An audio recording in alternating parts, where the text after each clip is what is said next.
Había un altar escondido en las montañas del sur de la península ibérica. Sobre él, un niño de 9 años hundió sus manos en la sangre de un sacrificio, mientras su padre le obligaba a repetir una promesa. Si el niño la rompía, los dioses lo devorarían. Todos creen que la guerra más grande de la antigüedad terminó cuando Roma quemó Cartago, pero el verdadero imperio cartaginés no murió en África. Su corazón palpitaba en las minas de plata de España. La decisión que tomaron esa noche no fue para destruir a Roma, sino para comprar el mundo entero.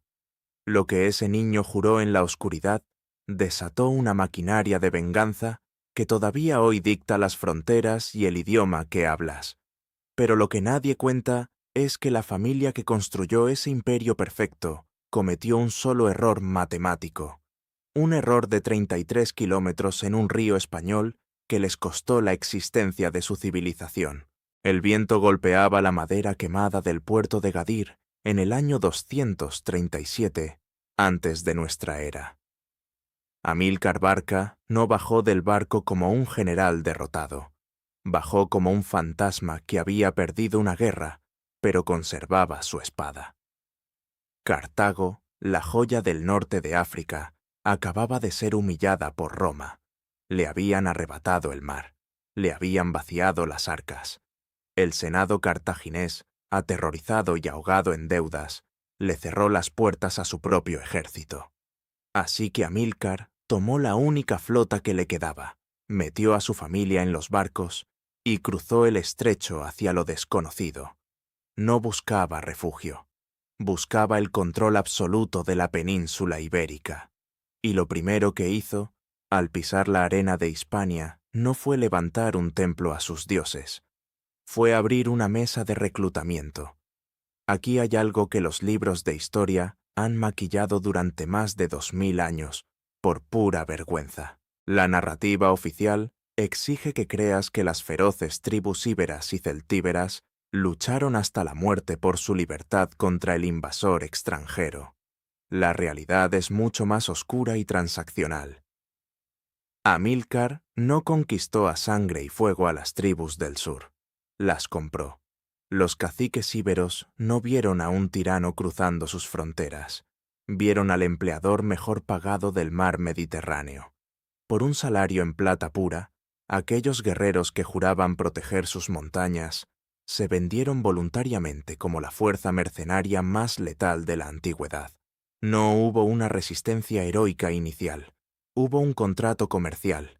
¿Quién tiene menos honor en esta historia? ¿El imperio que paga para destruir o el pueblo que cobra para masacrar a sus vecinos? Las crónicas romanas prefirieron borrar esto porque admitir que los españoles de la época luchaban por dinero cartaginés arruinaba el mito del salvaje indomable. Con un ejército de iberos pagados con plata ibérica extraída de montañas ibéricas, Amílcar comenzó a tallar un imperio privado. Cada ciudad que se negaba a firmar el contrato desaparecía del mapa en menos de 48 horas. Los prisioneros no eran esclavizados para trabajar en los campos. Eran enviados a las minas. La oscuridad de las fosas andaluzas se tragó a miles de almas. De cada 1000 hombres que bajaban por las cuerdas de Esparto para arrancar la plata de la piedra, apenas 80 volvían a ver la luz del sol. No era crueldad gratuita, era un cálculo matemático. Amílcar necesitaba toneladas de plata para pagar la deuda de Cartago y comprar la lealtad de la península. La sangre derramada en las minas era solo el costo de operación de una corporación militar que no respondía a ninguna ley africana. Llevaban 9 años construyendo algo que ningún reino de Europa había logrado antes. Una provincia que producía más riqueza que la propia capital del imperio. Amílcar murió ahogado en un río mientras huía de una emboscada, pero el plan no se detuvo ni un segundo. Su yerno, Asdrúbal el Bello, tomó el mando. Asdrúbal no usó la espada, usó la diplomacia, y aquí es donde el mecanismo de autodestrucción se activó sin que nadie se diera cuenta. Asdrúbal fundó una nueva capital en la costa, Cartago Nova, un puerto perfecto, una fortaleza inexpugnable. y para proteger este nuevo reino, cometió el error más catastrófico de la antigüedad. Recibió a una embajada romana que viajó desde Italia, aterrorizada por el tamaño de esta nueva corporación militar hispana. Los enviados de Roma le exigieron un límite, una línea en el mapa que el ejército de Cartago no pudiera cruzar hacia el norte. Asdrúbal, creyendo que estaba asegurando la paz eterna para consolidar su reino minero, firmó un tratado de papel. El Tratado del Ebro. Acordaron que ningún soldado cartaginés cruzaría el río Ebro con armas. Roma respiró aliviada, y Asdrúbal sonrió, pensando que había engañado al Senado romano al quedarse con casi toda la península. Pero jamás miraron los mapas. Había un asentamiento ibero atrapado en el acuerdo. La gran ciudad de Sagunto, una ciudad amurallada a decenas de kilómetros al sur del río Ebro, tierra legítima de Cartago Nova, pero aliada en secreto con Roma. Una discrepancia territorial de apenas 33 kilómetros, un error limítrofe inofensivo que el siguiente líder usaría para quemar el mundo entero. El mármol del Senado en Roma estaba manchado de pánico. 120 senadores gritaban a la vez mientras un mensajero temblaba en el centro. Faltaban 20 años para que el siglo III antes de nuestra era terminara. La República Romana no era el imperio invencible que te han enseñado. Era una nación al borde del colapso absoluto, devorada por la paranoia. Sus legiones no eran máquinas letales, eran granjeros asustados que pagaban sus propias armaduras. Y no miraban al mar Mediterráneo, miraban al norte, hacia los Alpes. Creían que el fin del mundo vendría de las tribus que cruzaban la nieve. Gastaron todo su oro construyendo defensas inútiles en Italia. Estaban tan obsesionados con una invasión imaginaria que ignoraron la verdadera guillotina que se afilaba en el sur. Aquí reside una verdad que destroza el mito de la gloria romana. Roma no conquistó el mundo por ser una mente maestra militar.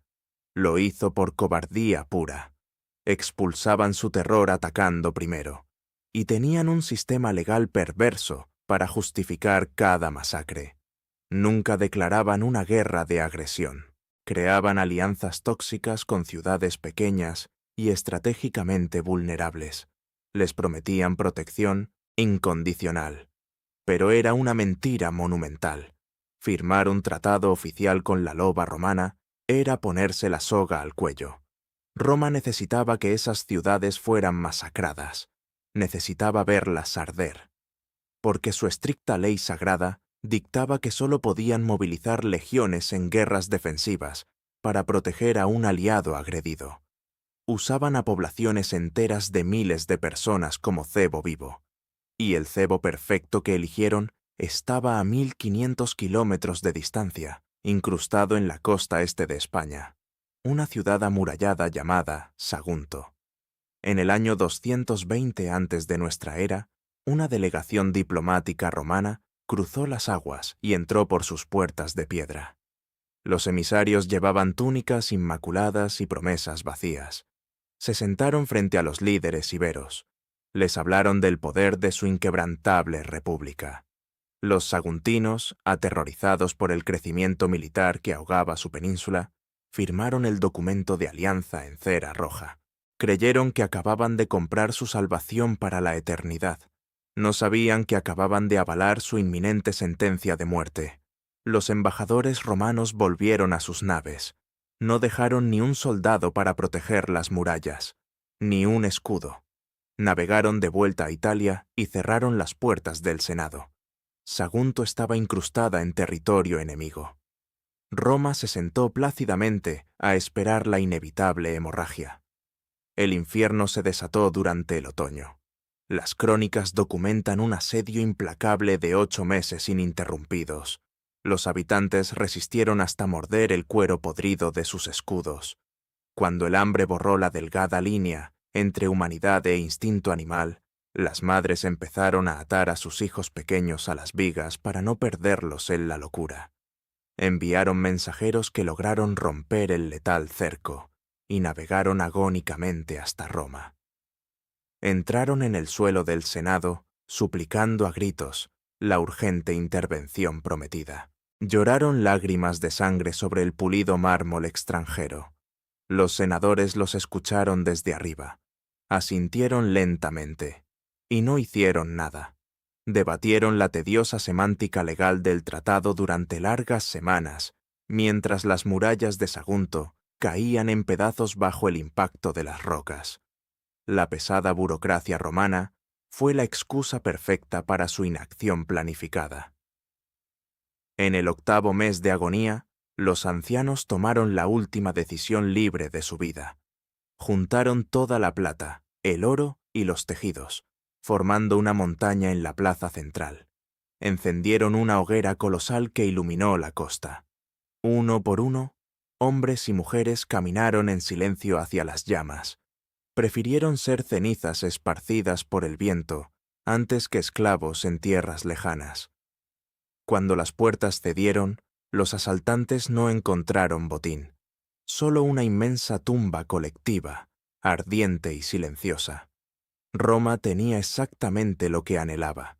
El espeso humo negro de Sagunto cruzó el mar hasta Italia, no como tragedia, sino como el mayor triunfo diplomático de la década. El mundo iba a arder. El anzuelo de plata mortal estaba clavado ya. Tú llevas toda la vida creyendo que el conflicto más sangriento de la antigüedad fue una guerra por el control del mar Mediterráneo. Te han convencido de que Roma era el imperio de la civilización y Cartago la barbarie absoluta que debía ser purgada. Te mintieron de una forma tan perfecta que ni siquiera sabes qué historia estás mirando en realidad. Cierra los ojos y mira el mapa que acabamos de dibujar. El asedio que acaba de terminar en la costa española no fue dirigido por un comandante genérico cumpliendo órdenes lejanas de África. El hombre que destrozó las murallas de Sagunto y observó las cenizas sin pestañear era el mismo niño que manchó sus manos de sangre en aquel altar escondido en las escarpadas montañas de Andalucía. Aníbal Barca. Y aquí es donde la trampa del tiempo te rompe el cuello para siempre. Tú piensas que Roma engañó a la familia Barca al dejar morir a la ciudad saguntina. Asumes que el Senado romano fue el arquitecto maestro que manipuló el enorme tablero continental para tener una excusa impecable y declarar la guerra perfecta. Lo que nadie te dijo es la verdad documental. Roma no manipuló a Aníbal. Aníbal Barca secuestró a Roma. Vuelve al documento de papel firmado años antes, el infame Tratado del Río Ebro. La ley establecía que la frontera norte y absoluta era esa corriente de agua helada. Sagunto estaba situada a varias decenas de kilómetros al sur del Gran Río, plenamente incrustada dentro del territorio que el documento oficial entregaba a la jurisdicción de la corona cartaginesa. Aníbal no rompió ningún tratado firmado al rodear militarmente la ciudad. Los diplomáticos romanos exigieron que Aníbal detuviera la inminente masacre basándose en un pacto secreto de alianza con la ciudad ibera. Una contradicción legal insalvable. Dos verdades legales simultáneas que hacían la masacre totalmente inevitable. Lo que los documentos de la época no resuelven y la historia esconde es quién diseñó la trampa fronteriza primero. Aníbal no necesitaba conquistar Sagunto para expandir su poder. Era una fortaleza minúscula frente a la inmensa maquinaria minera y comercial que su linaje ya controlaba en toda Hispania. Tenía más plata bajo el suelo de la que un reino entero podía gastar en 100 vidas humanas. Tenía un ejército de casi 100.000 mercenarios iberos esperando sus comandos de ataque. Entonces, ¿por qué detuvo toda su colosal maquinaria bélica durante 8 agotadores meses frente a un muro de piedra insignificante? Porque Aníbal Barca necesitaba que los embajadores iberos llegaran vivos a la costa de Italia. Necesitaba que suplicaran llorando en el frío suelo de mármol del Senado romano. Necesitaba que Roma, cegada por su propia arrogancia legal y su pánico irrefrenable, enviara la declaración formal de guerra a la lejana capital africana.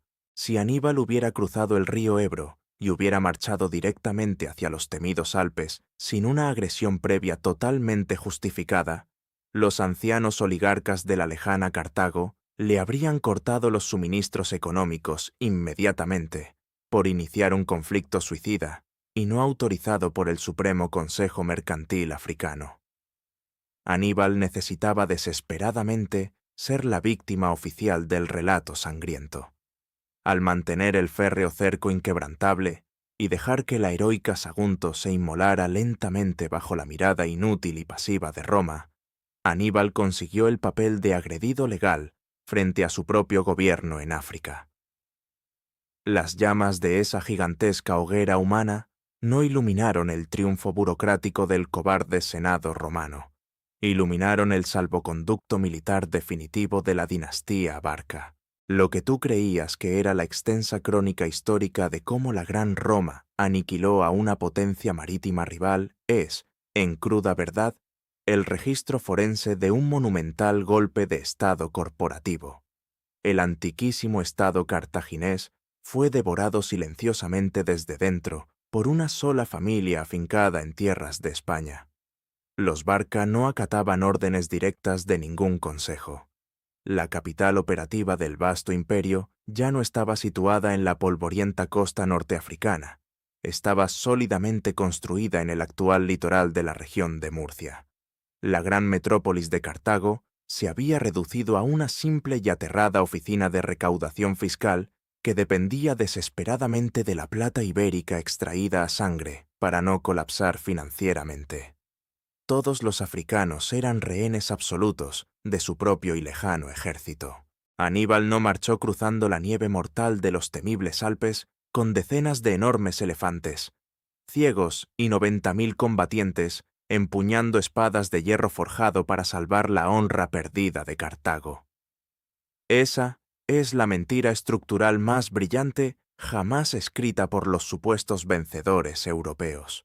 La masiva sangre derramada en Sagunto fue únicamente el impuesto de entrada estratégico para ocultar una ambición infinitamente más oscura, una que te obligará a cuestionar severamente cada vieja estatua de mármol y cada antigua ruina rota que crees entender. Porque el inmenso ejército que destrozó a las imbatibles legiones de la poderosa República Italiana durante 15 interminables años no era un contingente africano en absoluto. Era una colosal fuerza armada casi 100% ibérica, pagada en metal brillante y sostenida logísticamente desde la rica península ibérica. Y el frío estratega de 30 años que los lideraba hacia la mayor carnicería bélica de la historia antigua europea no tenía la menor intención de doblegar a la loba romana para entregársela al Senado de su nación. Su familia llevaba casi 20 largos años preparando la ejecución militar perfecta, y la historia oficial enseñada en escuelas te ha ocultado meticulosamente el verdadero objetivo final de esa implacable campaña destructiva de aniquilación sistemática. La gloriosa Roma jamás fue el trofeo real. Publio Cornelio Escipión pisó el sur ibérico en el año 206 antes de nuestra era. Llevaba años estudiando a su enemigo. Sabía que enviar legiones contra Aníbal en Italia era un suicidio matemático. Así que hizo lo que la familia Barca menos esperaba. Ignoró a Aníbal, navegó directamente hacia la arteria principal que mantenía latiendo al monstruo cartaginés, la provincia hispana. Lo hizo entrando por la misma brecha geográfica que Asdrúbal había dejado abierta en su tratado.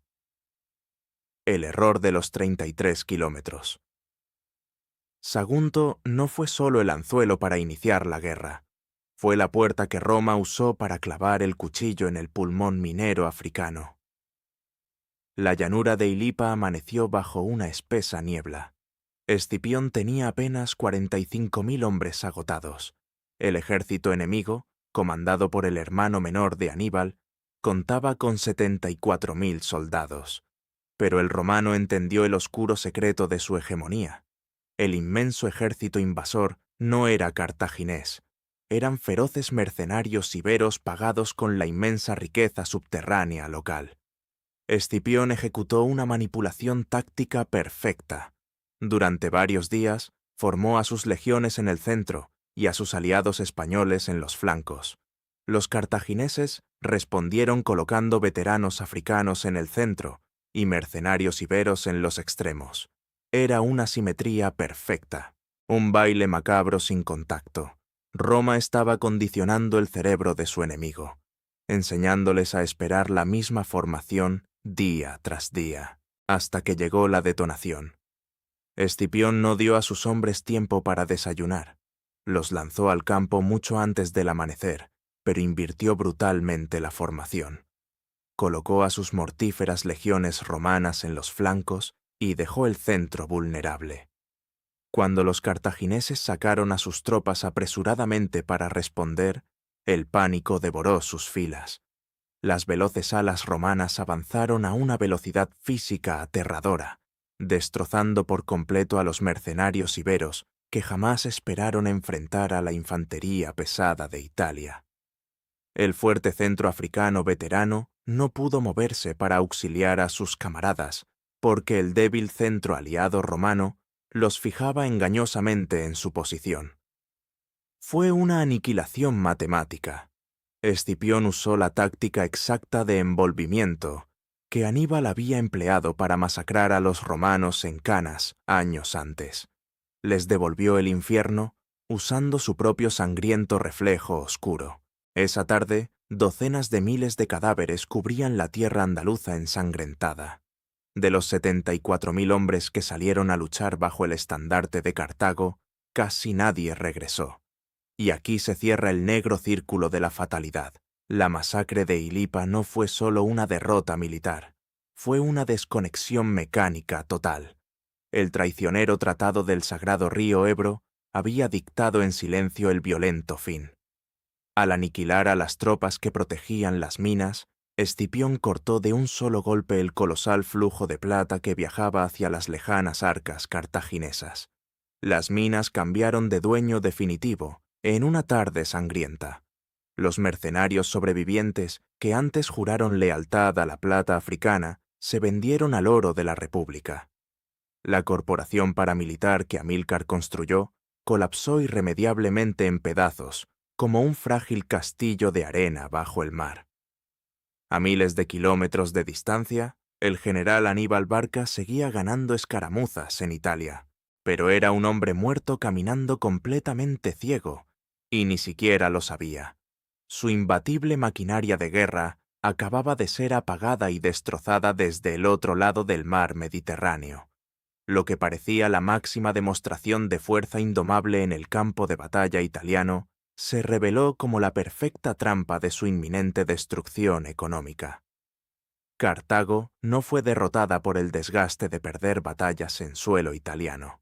La civilización cartaginesa fue inexorablemente asfixiada hasta la muerte por la falta de un recurso vital innegable, al perder violentamente su sucursal de extracción escondida en España. Las colosales minas ibéricas se cerraron por completo para siempre bajo sus pies. Has vivido engañado desde el primer día que escuchaste esta historia. Te dijeron que el general Aníbal era el escudo humano de la vieja África, el hijo leal que cruzó las montañas nevadas para vengar el honor pisoteado de la orgullosa ciudad de Cartago. Esa es la mentira que el Senado romano escribió para engrandecer su propia victoria frente al mundo entero. La verdad es un veneno mucho más letal. La familia Barca nunca luchó por el bienestar de su patria natal. Luchaban exclusivamente por su propia corona independiente. Su reino no era africano, era profundamente ibérico. La inmensa maquinaria comercial que Amílcar levantó en las costas del sur de España no era una simple colonia extractiva para alimentar a la capital. Era el reemplazo absoluto del Estado. Piensa en el momento más crítico de la guerra eterna. Aníbal llevaba 14 largos años humillando a las poderosas legiones romanas en su propio territorio italiano. Estaba a muy pocos kilómetros de destrozar las puertas de la mismísima Roma. Tenía a la bestia de rodillas, sangrando y pidiendo piedad. Pero no dio el golpe final. ¿Por qué? Te han enseñado que le faltaban máquinas de asedio pesadas para quebrar los gruesos muros defensivos. te mintieron otra vez. Lo que le faltaba era algo mucho más simple y oscuro. Le faltaba el dinero y los refuerzos humanos que debían llegar desde la soleada costa de África. Y no llegaron por una tormenta trágica en el mar Mediterráneo o por un bloqueo naval de naves enemigas. No llegaron porque la propia oligarquía gobernante de Cartago ordenó cerrar el grifo a propósito. Los ancianos comerciantes que se sentaban en el gran consejo cartaginés no temían a las espadas romanas. Le tenían un pánico absoluto al monstruo invencible que la familia Barca había creado en España. Sabían perfectamente que si el brillante Aníbal lograba arrasar y conquistar la ansiada Roma, no regresaría al continente africano para arrodillarse obedientemente y entregar su botín como un siervo leal. Regresaría cruzando el mar como intocable emperador hispano y los aplastaría a todos en una tarde sangrienta sin dudarlo. Así que tomaron la decisión más suicida y cobarde de toda la historia del mundo antiguo. Prefirieron perder la guerra monumental contra sus enemigos mortales romanos antes que permitir que un rey forjado en las oscuras minas de plata de Andalucía gobernara su antiguo y venerado imperio mercantil. Traicionaron a su mejor general, abandonándolo a su suerte en tierras extranjeras. Cortaron los inagotables suministros, retuvieron las reservas militares en los inmensos puertos africanos y observaron en silencio cómplice cómo las veloces legiones enemigas estrangulaban el flujo vital de la plata ibérica. Creyeron ciegamente que al sacrificar sin piedad al poderoso clan de los temibles hermanos Barca, podrían negociar una paz duradera y económicamente ventajosa con la completamente agotada República de la península italiana. No entendieron la magnitud de su error. No entendieron que acababan de firmar la inquebrantable orden de exterminio de su civilización. Estaban entregando las llaves del mundo entero a los romanos por puro miedo interno. 50 años después de aquella decisión, las legiones de Roma desembarcaron en las playas de África. No hubo negociaciones diplomáticas. No hubo una mínima sombra de piedad. Quemaron la enorme metrópolis de Cartago hasta los cimientos, esclavizaron a todos sus descendientes y esparcieron sal sobre la tierra quemada para que nunca jamás volviera a crecer nada en ese lugar maldito. La aniquilación total y definitiva de la potencia marítima más extraordinaria de la historia humana antigua no fue el noble triunfo iluminado de la gran civilización occidental. Fue simplemente el daño colateral inevitable de una encarnizada guerra civil corporativa que había comenzado y terminado trágicamente lejos de allí. El último y definitivo clavo del inmenso ataúd cartaginés no se forjó en las arenas abrasadoras del lejano desierto norteafricano. Se fundió con el rojo fuego de las ardientes traiciones en el profundo silencio de las escarpadas montañas de la península española. El niño que juró una eterna venganza destrozó por completo el mundo que conocía.